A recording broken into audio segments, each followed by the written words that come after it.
नारद जी आए थे क्या? बोले आए तो थे, पर आप भी हमसे ऊपर ऊपर का ही प्रेम करते हैं। बोले क्या बात है? बोली ये जो आपने गले में मुंडों की माला पहन रखी है। शंकर भगवान ने कहा देवी छोड़ो, फिर भी बता देता हूं कि जब जब तुम शरीर छोड़ती हो तो मुझे तुमसे इतना प्रेम है कि वो तुम्हारा सिर जो है। भवानी ने कहा मेरे इतने जन्म हो गए और आप अजन्मा हैं, अमर हैं, मुझे भी अमर कथा आप सुनाइए। शंकर भगवान ने कहा देवी सब लोग उस कथा के अधिकारी नहीं होते, कोई ऐसा स्थान चाहिए जहां मेरे और तुम्हारे अतिरिक्त कोई दूसरा ना हो। भवानी ने कहा तो ये व्यवस्था तो आप कीजिए ना। शंकर भगवान ने कहा कोई पशु पक्षी भी वहां ना हो तो त्रिशूल की वहां ड्यूटी लगा दी उन्होंने। भगवान के जितने आयुध हैं ना, चाहे राम जी का धनुष बाण हो, चाहे श्याम सुंदर का चक्र हो, चाहे शंकर जी का त्रिशूल हो, ये सब चेतन हैं, जड़ नहीं है। तो त्रिशूल से कहा कि कोई भी जीव जंतु यहां आना ना चाहिए। तो शंकर भगवान ने कहा देवी जहां दो ही कथा वक्ता हो, एक वक्ता हो एक श्रोता हो, तो वहां हुंगारी का विधान होता है। यानी मैं सुनाऊं और तुम जागरूक हो के सुन रही हो या नहीं सुन रही हो, इसलिए तुम हुंगारी देती रहना। तो कहा ठीक है। तो शंकर भगवान उसको कथा सुनाने लगे। कथा का प्रभाव ऐसा है कि ये आपके मन को विश्राम देती है। घरों में विश्राम नहीं होता व्यक्ति को, लेटे लेटे भी वहां कुछ ना कुछ दिमाग पे चल रहा होता है, कुछ ना कुछ काम, कोई चिंता दिमाग पे रहती है, इसलिए विश्राम नहीं होता है। यहाँ के यूं ही चित्त को विश्राम मिलता है, कई बार हमें नींद आने लग जाती है। अगर जागरूक होकर ना बैठा जाए तो कई बार व्यक्ति नींद में चला जाता है। तो एक महाराज कथा कह रहे थे, तो एक माता आती थी कथा में। 8 दिन बीत गए, वो माता अपना आसन लगाती थी किसी खंबे के साथ और बैठ जाती। कथा विश्राम हो गई 7-8 दिन के बाद। तो 8वें दिन महाराज के पास आई, बोले महाराज बड़ी जल्दी कथा खत्म कर दी आपने। बोली मैंने तो अपने समय पर ही की है, जितना समय था। बोले कुछ दिन और सुनाते। बोले क्यों? बोले इतने दिनों से नींद नहीं आई थी मुझे घर में, और यहां अच्छी नींद मुझे आ गई।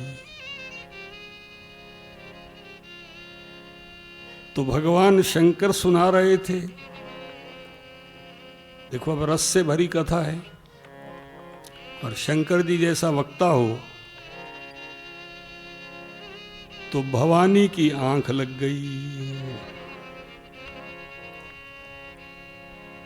फिर भी कोई हुंगारी दे रहा था। शंकर जी का ध्यान ज्यों ही भवानी की ओर गया, देखा, कहा सुन रही हो? ओहो, मैं तो थोड़ा। तो शंकर भगवान ने कहा तो हुंगारी कौन दे रहा था? देखा एक शुक शावक था, तोते का बच्चा। वो पहले बच्चे के रूप में नहीं था वहां। अब पशु पक्षियों को तो सब त्रिशूल ने भगा दिया था वहां से, लेकिन वो एक अंडा पड़ा था वहां।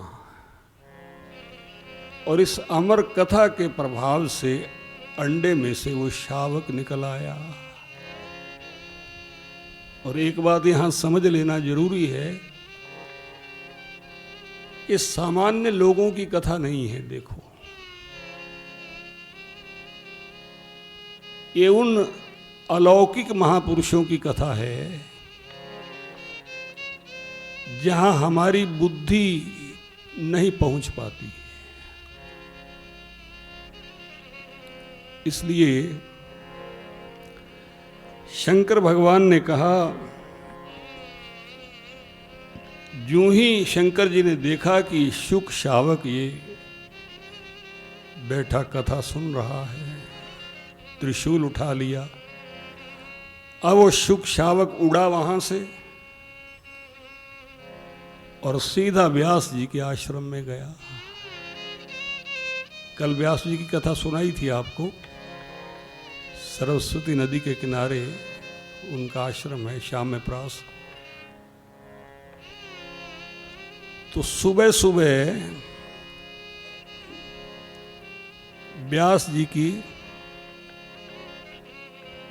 धर्मपत्नी जो थी,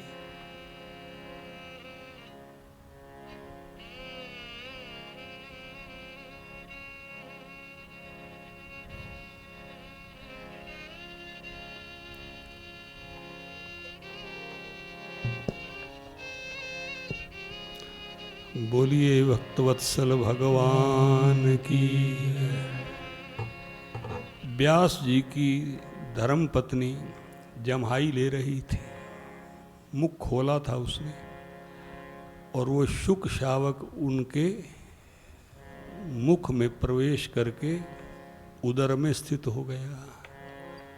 अब ये कोई सामान्य शुक शावक नहीं था।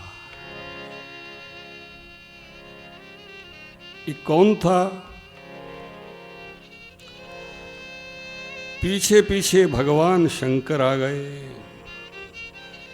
शंकर भगवान ने कहा, मेरा चोर आपके आश्रम में आया है व्यास जी। व्यास जी खड़े होकर इस भगवान शंकर का स्वागत करने लगे कि भोलेनाथ, आज जगत के मालिक आए हैं मेरे आश्रम में। शंकर भगवान ने कहा कि मेरे उस चोर को मेरे हवाले करो। व्यास जी हंसने लगे, क्योंकि व्यास जी भी त्रिकालज्ञ हैं और शंकर जी भी त्रिकालज्ञ हैं। लेकिन ये लीला जो हुई, ये हम लोगों के लिए हुई है। व्यास जी ने हंस के कहा कि भोले बाबा, आप वाकई भोले ही हैं। आप कह रहे हैं कि वो कथा का अनाधिकारी था। अनाधिकारी था तो फिर वो कथा कैसे सुन सका? वो परम अधिकारी रहा होगा तभी उसने कथा सुनी है। और अगर अमर कथा को वो श्रवण कर चुका है तो आप उसे मार कैसे सकेंगे?